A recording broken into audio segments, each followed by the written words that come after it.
Y hay otro tema, Begoña, que me gustaría sacar porque, bueno, lo trabajo mucho en yoga y en coaching y estoy segura de que tú también lo trabajas mucho en psicología, que es el ego. El ego, el famoso ego. ¿Cómo nos definirías el ego en psicología y cuál es su origen, Begoña? Bueno, el ego tiene varias acepciones, varias maneras de interpretarlo. Yo personalmente tomo una, o de todas las posibles, hay una que es la que mejor me encaja a mí dentro de mi estructura mental para referirme al ego, que es ese personaje que nos creamos para adaptarnos socialmente, ¿no?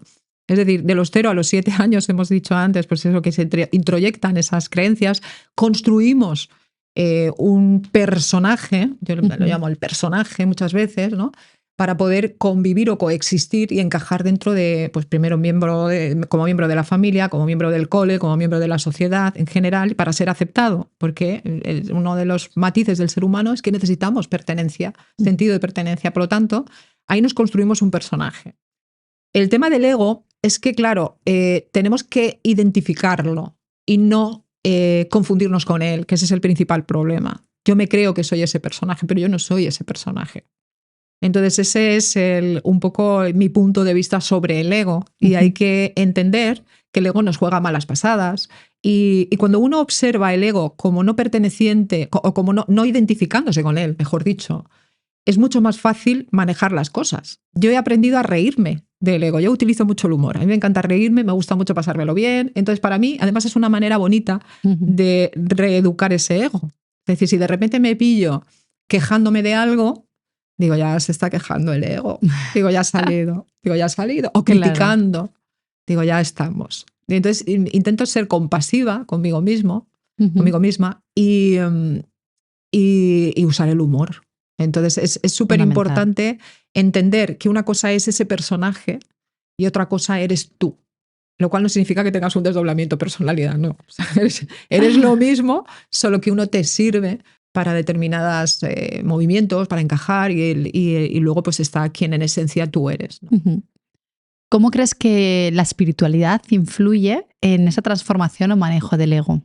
Bueno, el tema del el pensar o el sentir que va más allá de lo que es la parte puramente física, que no eres un cuerpo sin más, sino que eres una conciencia, y una conciencia que se autoobserva, te va a ayudar a desvincularte muchísimo más de ese ego. Es decir, tenemos un cerebro que sería la parte, digamos, material, ¿vale? Y luego tenemos la mente, que es la que genera esos pensamientos, y bueno, el desvincularte de ese ego como algo intrínseco a ti. Es decir, eso sería lo que creo que por ahí ayuda, ¿no? ¿Y cómo afecta este ego lo que es a la salud mental y emocional de una persona? Y a las relaciones también, porque sí, afecta mucho, ¿no? Claro, es decir, el tema de confundirnos con ese personaje te va a tener luces y sombras, ¿no? Además, al ego le encanta viajar al pasado, le encanta viajar al futuro. Entonces, al ego le cuesta mucho estarse en el presente, porque el ego, para el ego el presente es morir, ¿no? Tiene ese sentido de continuidad en el pasado y en el futuro. Entonces, si la persona tiene mucha tendencia a irse hacia atrás, va a ser una persona como más melancólica, más tendencia a la depresión. Si tiene ese ego es más tendente a focalizarse en un futuro, va a ser una persona más propensa a tener ansiedad, por ejemplo, más preocupaciones. Y al final, entender que el ego tiene esos juegos, esa afición por viajar al pasado o al futuro, es comprender, al final es sanar, ¿no? Entonces, el comprender esa tendencia que tiene el ego a moverse ahí en esa en ese hilo del tiempo, también nos va a ayudar a modularlo, a manejarlo, a intentar estar más presentes, a desidentificarnos de él. Eso te iba a preguntar, que cómo diferenciamos, ¿no? Nuestro verdadero yo de las máscaras que nos hace el ego usar. Es que llega un momento que la máscara se te queda tan pegada que no te la puedes ni quitar. Ya por eso. Es que hay gente que se muere con ella puesta y no sé, no, la mayoría de hecho, que no distinguen entre lo que es el personaje que te has creado, sí, con quien tú realmente eres, la esencia. Yo creo que es cuando que las emociones, como decíamos antes, son grandes mensajeras, ¿no? Cuando hay una emoción que te perturba, está bien del ego. Cuando hay una emoción que te hace sentir bien y es tu niño, ¿no? Yo estaba el otro día en la playa y había olas bastante. Entonces yo dije, bueno, aquí o no me baño o las salto, o sea, esto. Y dije, pues voy a saltar olas. Y entonces me lo pasé pipa.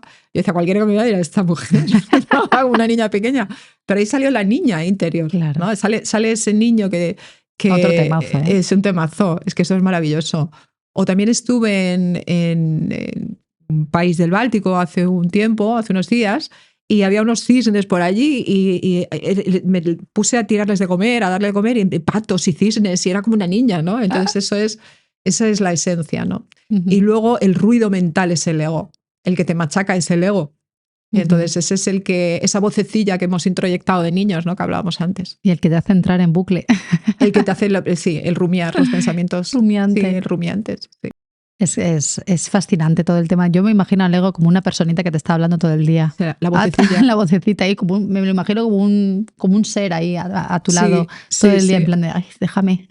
Sí, totalmente. Y es curioso porque no sé si te ha pasado alguna vez, y hablo ya de gente que conoces bastante bien, ¿no? Que dices, jolín, ¿por qué se está comportando así si yo sé que no es así, ¿no? Esa frase típica de, es que de verdad, o no le hagáis caso porque que de verdad que no es así esa persona, ¿no? Que como que a veces intentamos defender o justificar a alguien desde la comprensión de que conocemos a esa persona y sabemos que no es así, pero sin embargo se está comportando de una manera totalmente distinta a lo que es. Totalmente. Eso pasa muchísimo, ¿no? Mucho.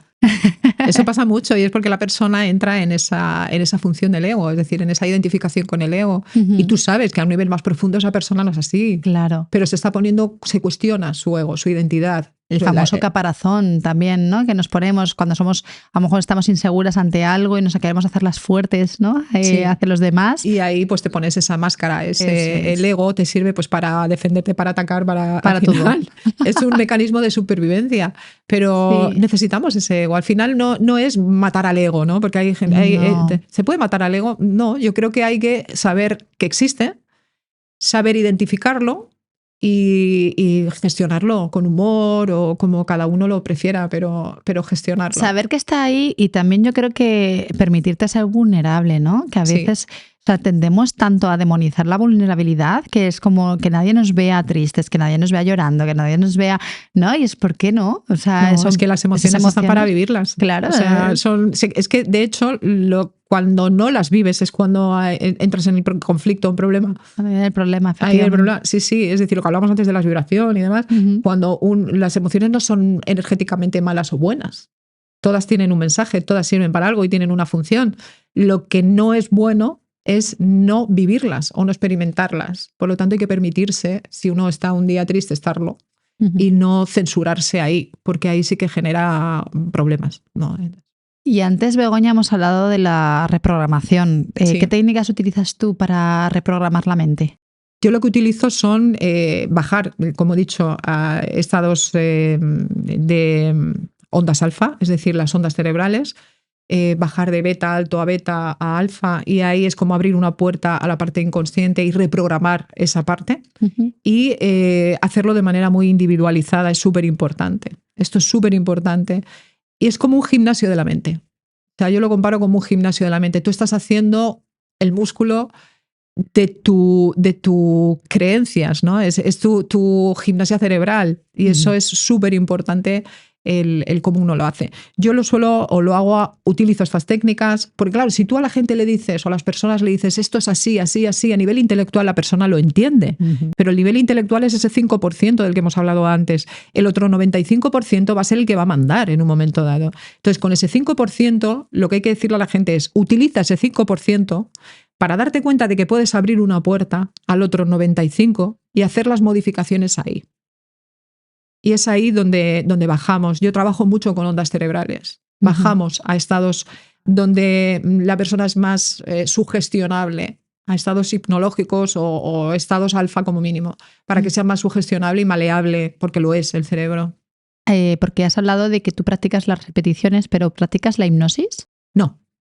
Existe la hipnosis terapéutica, pero yo no la practico. ¿Pero crees en ella? Sí, es un fenómeno. ¿No? Sí, no es algo que esté en tela de juicio. Nunca. Es algo que se utiliza como hipnosis terapéutica, claro que sí. Sí. Todos tenemos como Sí, ha habido mucho circo alrededor y entonces pues se ha demonizado desvirtuado también. totalmente, se ha demonizado, pero es una herramienta más. Sí, sí, sí. Es una herramienta más, es una puerta de entrada al inconsciente. Existen dos.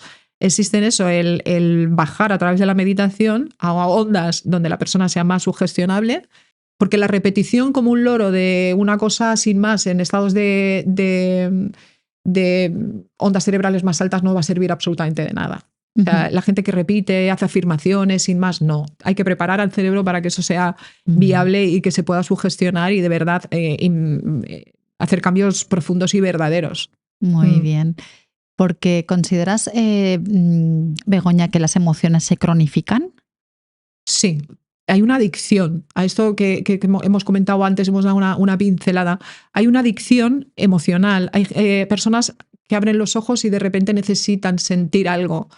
Y puede ser la queja mismo. La queja está súper extendida. Hay gente que le pregunta, bueno, y si no te quejas, ¿quién eres? Si dejas de quejarte, ¿quién eres? ¿De qué hablas? ¿Qué cuentas? ¿No? Entonces, o la ira también es una emoción, gente que se enfada por todo, y ahora toca el claxon y ahora se me ha caído esto, y todo el rato. Y entonces la queja vinculada con la ira, eso genera unos neurotransmisores. Bueno, por ejemplo, la subida del cortisol. ¿Vale? Total. Al subir el cortisol, el organismo se vuelve adicto a todos estos químicos que están pasando por el cuerpo y envía una información al cerebro, que hemos hablado antes de la bidireccionalidad de la comunicación. De hecho, hay más información del tubo digestivo al cerebro que del cerebro al tubo digestivo. O sea, es que esto ya es ciencia también, indudable. Bien, pues el cuerpo le pide al cerebro esa química. ¿Y qué hace el cerebro? Produce pensamientos, envía pensamientos que generen esas emociones, que generen esos químicos. Al final es un bucle. Claro Total. Que hay adicción, pero es el cuerpo el que es adicto. Esto es una cosa muy curiosa. El cuerpo pide esos químicos y provoca esos pensamientos que generan esas emociones, que generan esos químicos. ¿El cambio es posible? Sí, si eres consciente de esto. Entonces, te tienes que poner un traje completamente nuevo y te vas a ver absurdo porque no te vas a reconocer en él. Porque hay gente que dice, bueno, ¿y yo qué hago? Pues ahora cada vez que hay por ejemplo, una técnica que es ponte una pulsera rarísima, por ejemplo, algo que te veas rápido.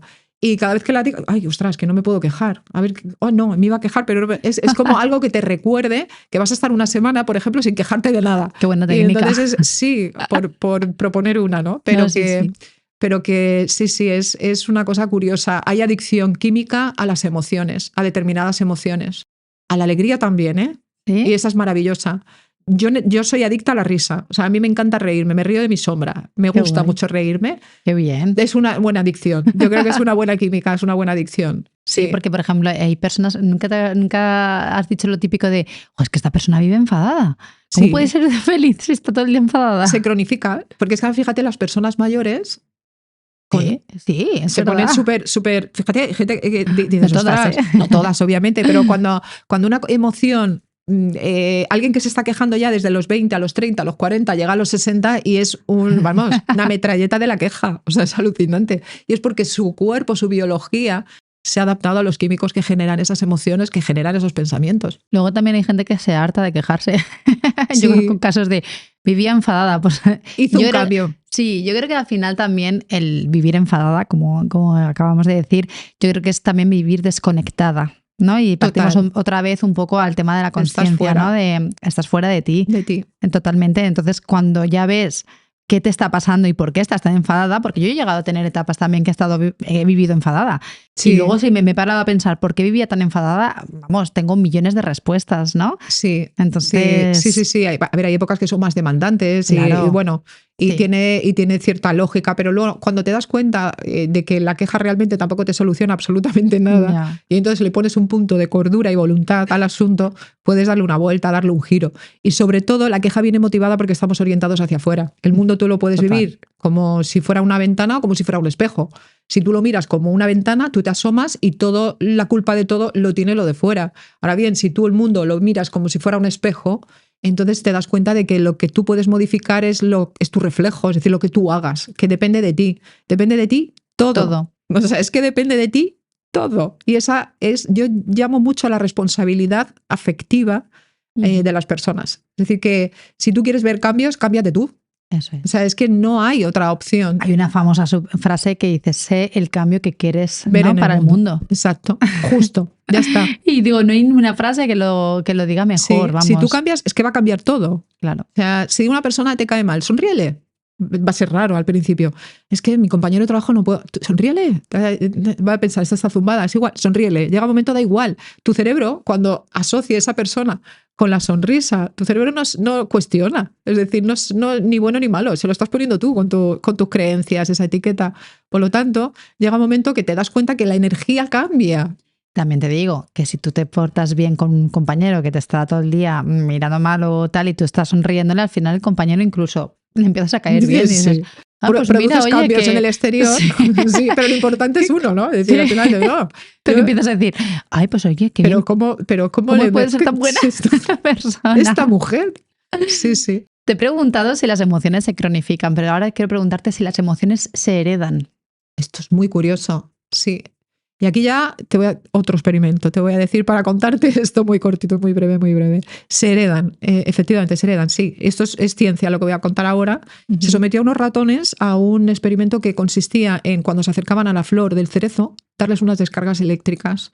Entonces, condicionamiento de toda la vida, condicionamiento clásico, con lo cual, obviamente, esos ratones ya no se acercaban, lógicamente, a la flor del cerezo. Luego se midió qué cambios había habido a nivel fisiológico y se observaron cambios en el cerebro y cambios en el esperma. Entonces pensaron, ostras, pues vamos a que procreen, a ver qué pasa.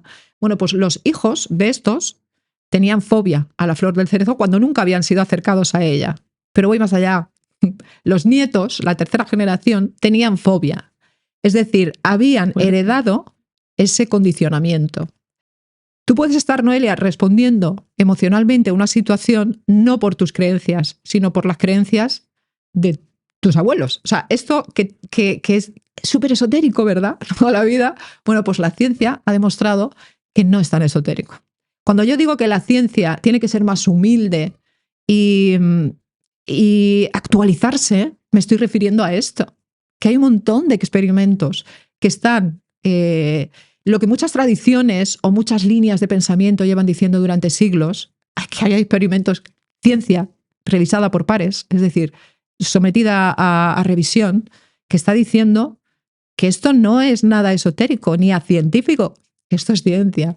Entonces, ¿qué pasa? ¿De dónde venimos, Noelia, en España? Por ejemplo, venimos de que nuestros abuelos han vivido una guerra civil, total, de escasez. Venimos de, bueno, pues de contextos que a lo mejor tenemos conductas. Hay gente que dice, tengo una obsesión con la comida.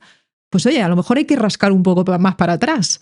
A lo mejor es que tienes una creencia de escasez y esa creencia no te viene. Y de repente tú comes compulsivamente porque tienes una creencia de escasez. Y fíjate dónde me he ido, ¿eh? O sea, me estoy yendo muy atrás. Pero es que, no, ojo, pero sí. Ojo, que tiene unas implicaciones alucinantes. Te iba a preguntar, entonces, ¿crees en las constelaciones familiares? No tengo una opinión formada porque la verdad es que nunca he investigado ese tema. O sea, ahora mismo se está poniendo muy de moda. Sí, nunca he investigado, no puedo opinar. No he practicado, pero tengo una curiosidad porque toda la gente que conozco que está yendo de participante o a que le constelen, y todo el mundo me dice que es increíble. Y ahora, bueno, está la famosa serie de Mi Otra Yo, no sé si la has visto en Netflix. No la he visto. Que a mí me encanta, pero sí que es cierto que dices, ostras, qué curioso, ¿no? Y va un poco al hilo de lo que estabas diciendo, que al final se hereda muchas cosas de tus ancestros. Entonces, ostras, es un mundo. Nada, iremos juntas a que nos constelen. A que nos constelen, hay que probarlo todo. No, hay que... Yo siempre digo que cuando alguien dice, ¿tú crees en esto o lo otro? Digo, yo solo sé que sé poquísimo. Que no sabemos nada, pero nada. O sea, es que tenemos lo que hemos hablado todo el tiempo. Somos una migaja de lo que es el universo, imagínate. Bueno, nuestra conciencia puede captar lo que puede captar, claro, y ya está. Entonces hay muchas cosas. El hecho de que no sea medible, observable o tangible no quiere decir que no exista. Eso es. El amor es... ¿Tú lo puedes medir? No. ¿Lo puedes ver? No. ¿Dudas que exista? No. En fin, hay cosas que no podemos medirlas, no podemos observarlas, pero que no cuestionamos si existen o no. Y vuelvo a insistir, tenemos mucho camino por recorrer y lo importante aquí es dar un mensaje de de paz a las personas, Ujú. que somos mucho más de lo que creemos. Qué Somos guay. mucho más de lo que creemos. Pues nada, vamos a ir a Constelar y luego hacemos otro podcast. Otro Begoña. podcast después y comentamos la jugada, claro.